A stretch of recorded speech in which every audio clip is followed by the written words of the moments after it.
বহুত দেখছি, এগুলা দেখতে চাই আর নতুন দল দেখতে চাই। জামাত আসুক, 5 ওয়াক্ত নামাজ যারা পড়ে একে পিছিয়ে আছি, যদি মরতে মরে যাবো। নতুন দল মানে জামাত ইসলামকে আপনার কাছে নতুন দল মনে হচ্ছে? না করে এটা আমি জানি না, আমি জানি দাড়িপাল্লা করতে একটাই তাহলে কেন দিবেন? দাড়িপাল্লা আমার ভালো লাগে, আর 5 ওয়াক্ত নামাজ পড়ে একে পিছিয়ে থাকবো।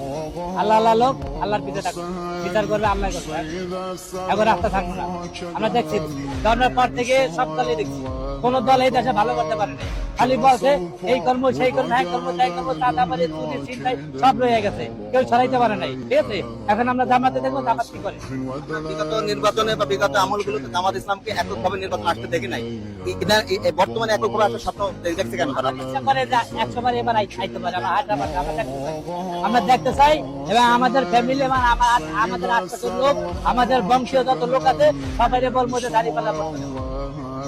আমরা তো কামাই করে খাওয়াই, আমাদের বউ পোলা বাড়ি আমাদের কথা জামাতে ভোট দাও, আমরা নতুন সরকার দেব।